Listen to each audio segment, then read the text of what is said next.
Hi everyone. आज कहानी नेपाल की। एक पड़ोसी होने के नाते ये जरूरी हो जाता है कि हम आसपास के देश, राज्य के आर्थिक और राजनीतिक गतिविधियों के बारे में जानें और सतर्क रहें। उनमें जो अच्छी बातें हैं उसे अडॉप्ट करें, और जो हमें लगता है कि देश के लिए अच्छी नहीं है उसे अपने देश से कम दूर रखने की कोशिश करें। तो नेपाल में हुआ क्या? नेपाल में अभी रिसेंटली राजतंत्र से वो एक न्यूली इलेक्टेड गवर्नमेंट की तरफ शिफ्ट हुए हैं। यानी राजतंत्र खत्म हुए दशक के आसपास हुआ है, और उसके बाद उन्होंने चुनावी प्रक्रिया से अपने शासक यानी कि प्रधानमंत्री को चुनने का एक नया सिस्टम डेवलप किया है। चूंकि नेपाल भारत और चाइना दोनों के आसपास है, तो वो इन दोनों के राजनीतिक समीकरण को अपने ऊपर हावी होने से रोक नहीं सकता। क्योंकि जैसा कि हम जानते हैं, जब कोई भी देश अपना एक शासन प्रणाली बनाता है तो उसका इम्पैक्ट यानी शासन प्रणाली जो वो आप देख रहे हैं अपने देश में, वो कहीं न कहीं से इम्पैक्टेड होता है। भारत में भी जो आज आप शासन प्रणाली देखते हैं, वो कहीं न कहीं से अंग्रेजी शासक से, यूएसए के शासन से, रसिया के शासन से इम्पैक्टेड है। यानी कि हमने संविधान में बहुत सारे देशों से बहुत सारी चीजें ली हैं और उसे मिलाकर एक शासन व्यवस्था बनाया है। तो नेपाल अभी राजतंत्र से जब अलग हुआ तो इलेक्टेड जो गवर्नमेंट आई, तो उनके शासन करने का तरीका दोनों हो सकता था। या तो वो भारत के डेमोक्रेसी से ज्यादा प्रभावित होते, या तो चाइना के कम्युनिज्म से यानी कम्युनिस्ट शासन व्यवस्था जो है उससे प्रभावित होते। लेकिन अभी जो रिसेंट वहां पे प्राइम मिनिस्टर थे जिनका नाम केपी शर्मा ओली है, तो वो कम्युनिज्म के तरफ उनका झुकाव ज्यादा था। यानी चाइना में जो एक शासन व्यवस्था है उस तरफ उनका झुकाव ज्यादा दिखता है। अब ये शासन व्यवस्था क्यों लॉन्ग टर्म के लिए सस्टेनेबल नहीं है? तो वो इसलिए क्योंकि अगर नेपाल के सिटीजन्स की बात करें तो वो भारत के बारे में भी जानते हैं और चाइना के बारे में भी। तो एज एन सिटीजन अगर किसी को भी चुनना होगा तो वो भारत जैसे डेमोक्रेटिक स्ट्रक्चर को चुनेगा, क्योंकि वहां उन्हें अपने अधिकार और किसी भी पद पे जाने के लिए अपने अधिकारों का पूरा उपयोग करने का पूरा मौका मिलता है। लेकिन चाइना में एज एन सिटीजन आपके बहुत सारे अधिकार आपके पास नहीं होते हैं। आपके लिए बहुत सारे चीजों पर सरकार फैसला लेती है। तो नेपाल के अभी जो करेंट गवर्नमेंट जो अब पास्ट हो चुका है, उन्होंने कम्युनिज्म की तरफ जाने की कोशिश की। इसमें दिक्कत कहां से हुई? 4 सितंबर वो तारीख था जहां 26 major social platforms, Facebook, Instagram, WhatsApp, यानी जितना सोशल मीडिया प्लेटफॉर्म्स हैं उसको बैन कर दिया गया। तर्क ये दिया गया कि वो सारी कंपनियां, जो 26 कंपनियां बैन हुई, उन्होंने नेपाल में रजिस्ट्रेशन नहीं करवाया है, वो किसी भी तरह का टैक्स पे नहीं करते हैं गवर्नमेंट को, और इन प्लेटफॉर्म्स के द्वारा बहुत सारी ऐसी घटनाओं को अंजाम दिया जाता है जो देश के लिए अच्छा नहीं। उसके बाद ये प्रोटेस्ट शुरू हुआ, जिसे जैन जेट यानी जनरेशन जेड, जो लोग 1990 से 2010 के आसपास इस बीच पैदा हुए हैं मेरे ख्याल से, उन्हें इस जनरेशन में रखा गया है, इसका नाम दिया गया है। उन लोगों ने इसको प्रोटेस्ट किया, और इस प्रोटेस्ट को आप बिल्कुल शांति प्रिय प्रोटेस्ट नहीं बोल सकते। शांति प्रिय से शुरुआत हुई थी, यानी अहिंसात्मक प्रोटेस्ट से शुरुआत हुई थी, लेकिन बाद में ये हिंसात्मक प्रोटेस्ट में बदल गई। हुई क्या क्या घटना? तो जब ये प्रोटेस्ट शुरू हुआ तो उसे कुचलने के लिए इस गवर्नमेंट ने गोलीबारी जैसी एक हिंसात्मक कार्रवाई का सहारा लिया। और जब एक तरफ से गोली चली तो उन्हें लगा कि वो इस आंदोलन को डरा कर, लोगों को मार कर कुचल देंगे। लेकिन ये संभव नहीं हुआ और ये उन पर उल्टा पड़ गया। उसके बाद लोगों ने सरकारी आवास को जलाना शुरू किया, जितने गवर्नमेंट के रिप्रेजेंटेटिव थे, प्राइम मिनिस्टर, प्रेसिडेंट, जो पूर्व के भी थे, उनके साथ बदसलूकी की, उनके साथ मारा पीटी की। ये रिस्पॉन्स था उस गोली का जो उस 34 लोगों को लगा और लगभग 1000 से ज्यादा लोगों को घायल करने में सहायक हुआ था। यानी कि गवर्नमेंट ने जो एक रिस्पॉन्स लिया वो उन पर उल्टा पड़ गया। क्या सही क्या गलत इस पे तो मैं नहीं जाऊंगा, लेकिन उन्होंने पूरा का पूरा मॉडल चाइना का अपनाया था कि वो प्रोटेस्ट को पूरी तरह से कुचल देंगे और अपनी बात मनवा लेंगे, वो जिस तरह से देश चला रहे हैं उसी तरह से चलाएंगे। लेकिन यहाँ वो सफल नहीं रहे और सिटीजन्स ने पूरे देश में तबाही मचा दी और उन्हें घुटनों पर ला दिया। अब हम चलते हैं कि क्या ये सिर्फ 26 मेजर सोशल प्लेटफॉर्म्स को बैन करने का नतीजा था या इसके पीछे और कारण थे? जी नहीं, 26 मेजर प्लेटफॉर्म एक वैसी घटना थी बैन करना उसको जिसने इस चीज की शुरुआत की, लेकिन अगर इसके पीछे उस भरे गुस्से को देखेंगे तो इसके और काफी रीजंस थे।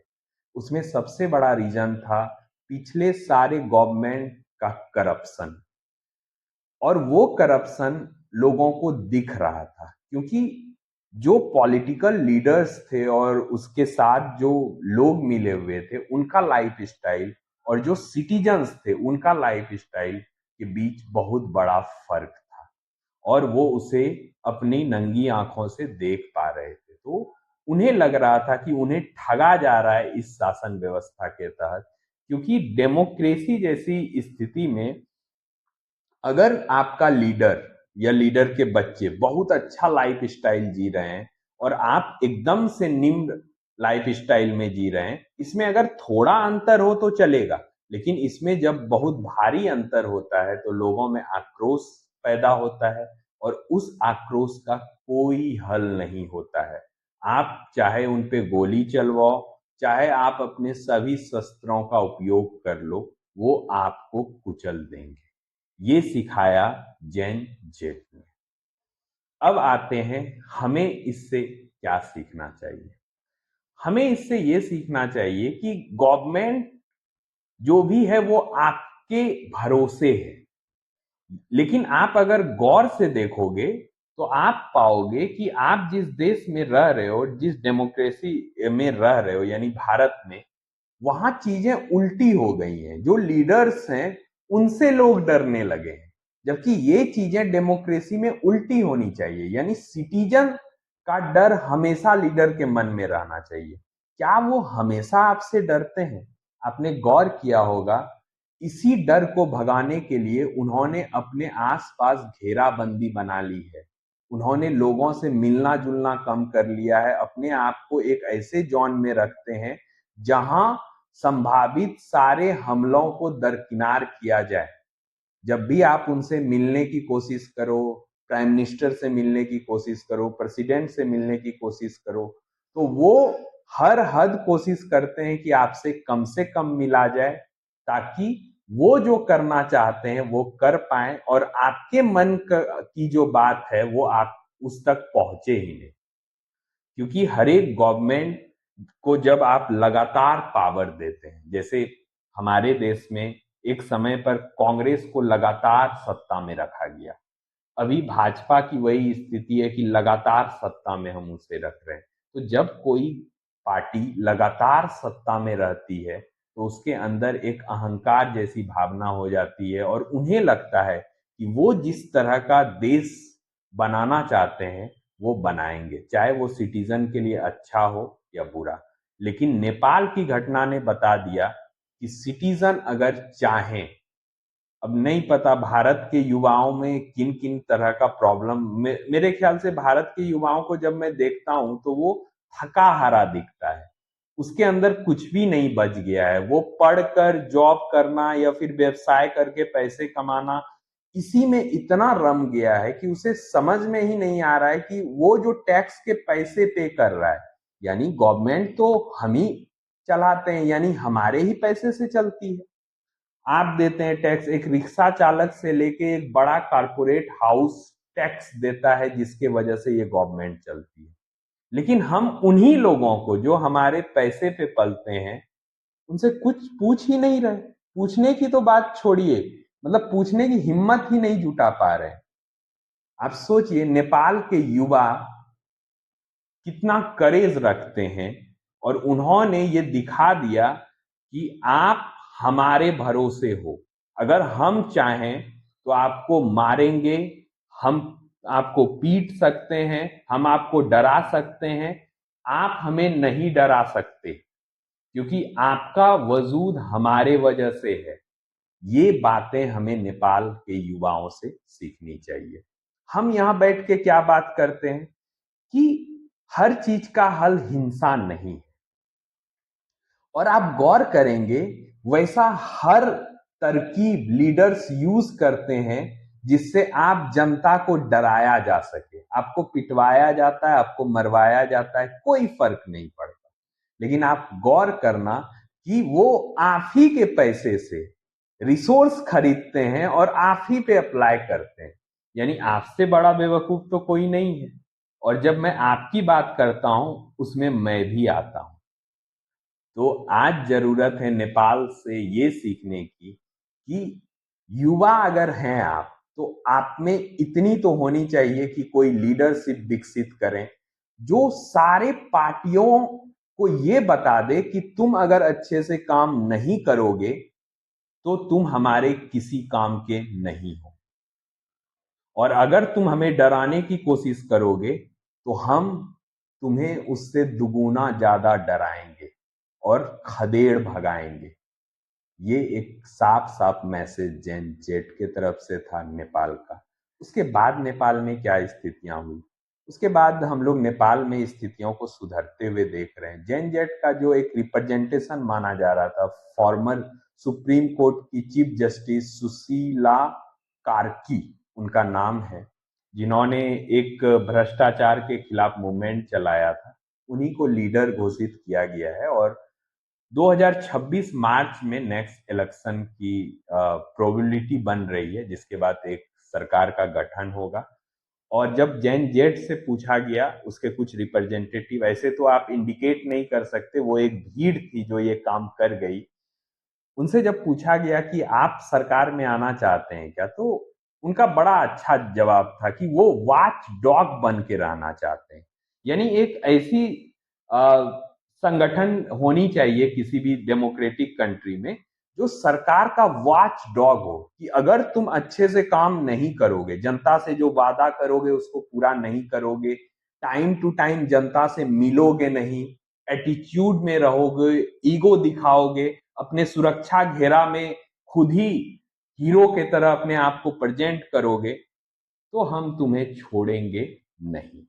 और ये वॉचडॉग का कॉन्सेप्ट हर एक डेमोक्रेसी में होना चाहिए, जो अभी तो भारत से नदारद है। आशा करता हूं जो भी लोग इस वीडियो को सुनेंगे और अगर वो युवा हैं तो अपने रोजगार की तरफ तो ध्यान दें ही, अपने परिवार की तरफ भी ध्यान दें, साथ ही एक ऐसे संगठन की व्यवस्था करें धीरे धीरे अपने स्तर पे, जो ऐसे मुद्दे पे जहां गवर्नमेंट अपनी मनमानी कर रही हो, जब आपको लगे कि गवर्नमेंट आप पे बेवजह कोई रिस्ट्रिक्शन लगा रहा हो, तो हिंसा अहिंसा जैसे हो सके उसको खदेड़ फेंकिए और उसको बताइए कि तुम्हारा वजूद हमारे वजह से है, ना कि हमारा वजूद तुम्हारे वजह से है।